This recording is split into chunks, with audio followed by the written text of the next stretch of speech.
Exercise 7.1 में हम coordinate geometry question number 9 जो है वो डिस्कस करने जा रहे हैं।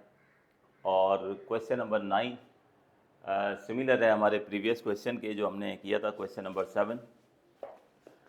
क्वेश्चन नंबर 7 में हमसे ये कहा जा रहा था कि find the point which divide the line segment joining, find the point which divide the line segment joining 4, -1 and 4, 3 in the ratio 3:1 internally। ये था हमारा प्रीवियस जो हमने इससे पहले क्वेश्चन नंबर 7 डिस्कस किया था जिसमें हमने रेशियो थ्योरम का इस्तेमाल किया था। तो क्वेश्चन नंबर 7 में ये कहा गया था कि एक ऐसा पॉइंट मालूम करें जो इन दोनों पॉइंट को ज्वाइन करने से जो लाइन फॉर्म हो रही है उसको 3:1 में डिवाइड कर रहा हूँ। और 3:1 में डिवाइड कर रहा हूँ, किस तरह से डिवाइड कर रहा हूँ? इंटरनली डिवाइड कर रहा हूँ। तो हमने वहाँ पर रेशियो थ्योरम का इस्तेमाल किया था और रेशियो थ्योरम का इस्तेमाल करके हमने इस पॉइंट के कोऑर्डिनेट जो है वो डिटरमाइन किए थे। पहले x जो है वो फाइंड आउट किया था और फिर y फाइंड आउट किया था। रेशियो थ्योरम क्या था? रेशियो थ्योरम ये आपके सामने लिखा हुआ है। x जो है वो बराबर था mx2 plus nx1 over m plus n, और y जो था ये था my2 plus ny1 over m plus 1। ये रेशियो थ्योरम था। वहाँ पर क्वेश्चन को एक्सप्लेन करते हुए मैंने उस वक्त इंटरनली का तज़किरा नहीं किया था। सिंपल आपको बताया कि हमारे पास जो है एक स्ट्रेट लाइन है जो दो पॉइंट्स को ज्वाइन करने से फॉर्म हो रही है, उसको 3 रेशो से डिवाइड किया जा रहा है बाय अ पॉइंट, वो पॉइंट मालूम करें। ठीक है, तो हमने रेशियो थ्योरम इस्तेमाल किया था। तो ये जो हमने रेशियो थ्योरम इस्तेमाल किया था ना, ये इंटरनली के लिए ही था। mx2 plus nx1 over m plus n, ये x के बराबर था, और y बराबर था my2 plus ny1 over m plus n। यानी जब आपसे कहा जाएगा कि डिवीजन जो है वो इंटरनल हो रही है, आपसे जब कहा जाएगा कि डिवीजन जो है वो इंटरनल हो रही है, या अगर इंटरनली के वर्ड नहीं भी इस्तेमाल किया जाता और आप रेशियो थ्योरम इस्तेमाल करोगे या सेक्शन फार्मूला इस्तेमाल करोगे, इसको सेक्शन फार्मूला भी कहते हैं, तो आप ये इंटरनली वाला यानी प्लस वाला ही इस्तेमाल करेंगे। जब आपको डिफाइन किया जाए इंटरनली का वर्ड या ना किया जाए, लिखा हो या ना लिखा हो, तो आपने जो रेशियो थ्योरम और सेक्शन फार्मूला इस्तेमाल करना है स्टूडेंट, वो यही करना है, प्लस वाला। ठीक है, जिसमें यहाँ पर प्लस की साइन आ रही होगी। अब ये सारी बात मैं क्यों एक्सप्लेन कर रहा हूँ?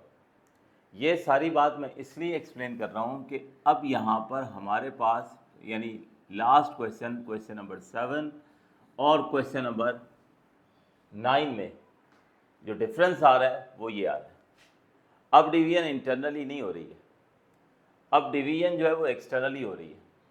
तो फार्मूले को समझ लीजिए कि इंटरनल और एक्सटर्नल डिवीजन में फ़र्क क्या होता है, यानी हमारे पास फार्मूले में क्या चेंजेस आएंगी। तो सुन लीजिए, कोई बड़ी चेंजेस नहीं है। एक्सटर्नल डिवीजन जब भी हमें कहा जाएगा, ठीक है, तो उस वक्त जो हम रेशियो थ्योरम या सेक्शन फार्मूला इस्तेमाल करेंगे उसमें यहाँ पर हमारे पास प्लस के बजाय माइनस की साइन आएगी। इसी तरह से यहाँ पर भी प्लस के बजाय माइनस की साइन अगर आप लगा देंगे तो ये फार्मूला जो बन जाएगा ये एक्सटर्नल डिवीजन का बन जाएगा। लेकिन आमतौर पर एक्सटर्नल डिवीजन की बात हम उसी वक्त करते हैं जब हमें कहा जाता है कि वो डिवीजन जो हो रही है वो एक्सटर्नली हो रही है और आप जो है वो उस पॉइंट के कोऑर्डिनेट मालूम करें जो पॉइंट उस लाइन को डिवाइड कर रहा है। जब नहीं कहा जाएगा, ना इंटरनली कहा जाए ना एक्सटर्नली कहा जाए, तो फिर हम इंटरनली उसको मानेंगे और हम प्लस वाला फार्मूला इस्तेमाल करेंगे। लेकिन जब एक्सक्लूसिवली, जब स्पेशली कह दिया जाएगा कि डिवीजन इंटरनल हो रही है, तो फिर आप क्या करोगे स्टूडेंट्स? यही फार्मूला होगा रेशियो थ्योरम, सिर्फ प्लस के बजाय क्या हो जाएगा? माइनस हो जाएगा। तो अब यहाँ पर हमें जो डिवीजन का कहा जा रहा है वो हमें एक्सटर्नल डिवीजन का कहा जा रहा है। तो बिल्कुल उसी तरीके से बस वही फार्मूला है, बस प्लस के बजाय सिर्फ माइनस आ रहा है, और उस फार्मूले में हमने डाटा पुट करना है और आंसर जनरेट कर लेना है, यानी उस पॉइंट के कोऑर्डिनेट निकाल लेना। तो लाइन के एंड पॉइंट्स हमें गिवन है Z4,5 and 7,-5 are the two given points. ये दो गिवन पॉइंट्स हैं, ठीक है। मान लेता हूँ मैं उसी तरीके से एक फिगर जो है वो बना लेता हूँ कि Z और X जो है ये हमारे पास दो गिवन पॉइंट्स हैं। एक पॉइंट है Z के कोऑर्डिनेट है हमारे पास 4,5 और X के कोऑर्डिनेट है 7,-1, और इसको जो डिवाइड कर रहा है वो एक पॉइंट Y डिवाइड कर रहा है, ठीक है। और किस रेशो से डिवाइड कर रहा है, वो 4:3 से डिवाइड कर रहा है। तो हमें कोऑर्डिनेट ऑफ डिवीजन या कोऑर्डिनेट ऑफ Y जो है वो मालूम करना है, ठीक है। कोऑर्डिनेट ऑफ डिवीजन या कोऑर्डिनेट ऑफ Y जो है वो मालूम करना है। तो मान लीजिए कि Y जो है वो यहाँ पर है, वैसे तो एक्सटर्नल डिवीजन है, तो एक्सटर्नल का कॉन्सेप्ट फिर हम बाद में डिस्कस करेंगे। अभी फ़िलहाल हम फार्मूले का यूजेज जो है वो देख रहे हैं। तो Y जो है वो डिवाइड कर रहा है, और किस रेशो से डिवाइड कर रहा है, वो 4:3 से जो है वो डिवाइड कर रहा है। किस तरह से हम प्रॉब्लम को सॉल्व करेंगे, सबसे पहले हमने रेशो थ्योरम लिख दिया है। Z जो है वो हमारी इस लाइन का पहला एंड पॉइंट है, तो कोऑर्डिनेट ऑफ Z इसको हम रिप्रेजेंट करेंगे x1 y1 से, जिसके कोऑर्डिनेट हो गए 4,5।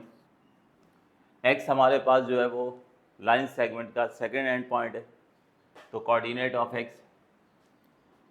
ऑफ x इसको हम रिप्रेजेंट करेंगे x2 y2 से, जिसकी वैल्यू है हमारे पास 7,-1। डिवीजन किस रेशो से हो रही है, हमें बता दिया गया है कि 4:3 से हो रही है। तो बस ये हमारे पास जो है वो डाटा आ चुका है। अब सिर्फ करना इतना है कि ये डाटा उठाकर फार्मूले में पुट कर देना है, ठीक है। यहाँ x की वैल्यूज़ पुट कर देंगे रेशो के साथ, और यहाँ y की वैल्यूज़ रेशो के साथ पुट कर देंगे, तो हमें उस पॉइंट के कोऑर्डिनेट मालूम हो जाएंगे जो इस लाइन को जो है 4:3 से जो है वो डिवाइड कर रहा है। तो नोट करना शुरू करें और ये कैलकुलेशन का प्रोसीजर मुकम्मल करें। फिर अगर कोई डिफ़िकल्टी होती है तो मैं आप लोगों की आसानी के लिए यहाँ पर सॉल्व कर देता हूँ, आप लोग जो है वो बोर्ड से टैली कर लीजिएगा। तो नोट करें क्वेश्चन, और क्वेश्चन नोट करके फिर आप जो है इसको कैलकुलेट करें कम्प्लीटली। तो सबसे पहले फिगर बना लिया गया है।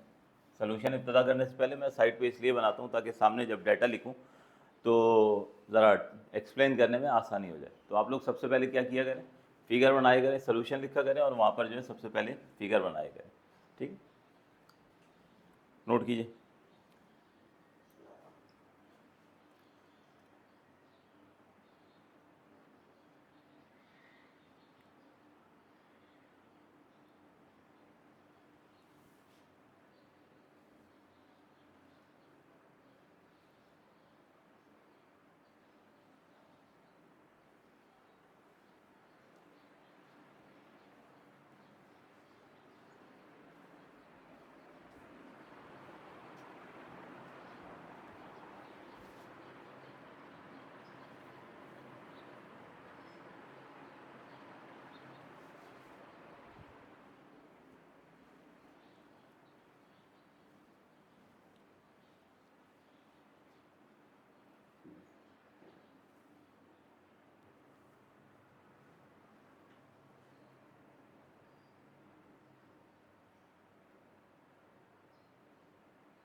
जी तो स्टूडेंट्स ये देख लें, ये डाटा उठाकर जो है वो मैंने यहाँ पर रेशो थ्योरम में या सेक्शन फार्मूले में सब्स्टिट्यूट कर दिए, और जब ये वैल्यूज़ हमने उठाई यहाँ पर और x वाले में पुट किए, तो ये कैलकुलेशन आप लोग मैच कर लीजिए अगर आप लोग खुद कर चुके हैं तो x की वैल्यू आ जाएगी हमारे पास 16।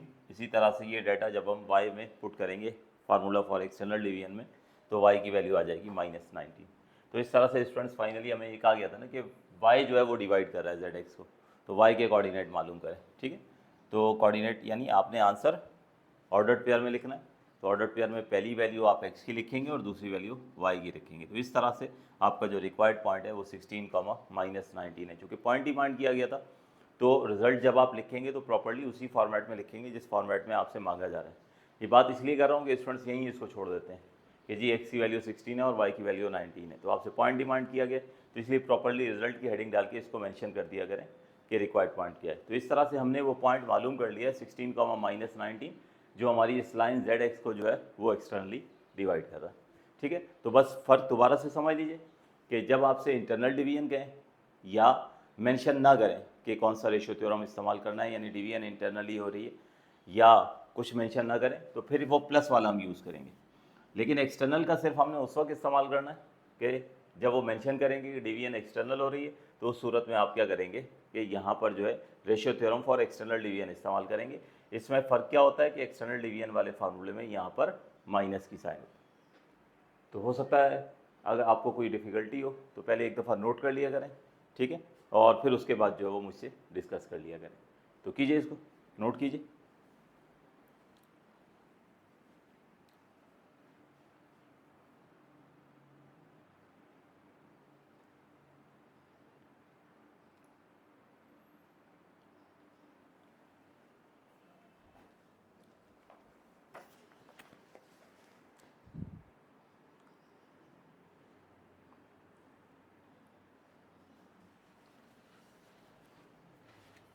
अच्छा, तो स्टूडेंट्स इसमें मैं देख रहा था पेज नंबर 195 पर दो एग्जांपल्स हैं। रेशियो थ्योरम जो है वो हमें गिवन है, उसको यानी ये रेशियो थ्योरम का इस्तेमाल है। पेज नंबर है हमारे पास 195, पेज नंबर 195, और पेज नंबर 95 पर दो एग्जांपल्स हैं। एक है एग्जांपल नंबर 1, सॉल्व एग्जांपल है, और एक एग्जांपल नंबर 2। ठीक है स्टूडेंट्स, इसको लाजमी कर लीजिएगा, क्योंकि बाज़ दफ़ा क्या होता है कि क्वेश्चन पेपर में जो आ रहा होता है वो सॉल्व एग्जांपल से भी आ रहा होता है। तो जो भी रेलिवेंट क्वेश्चन होंगे मैं साथ साथ आपको इंशाल्लाह मेंशन करता रहूँगा।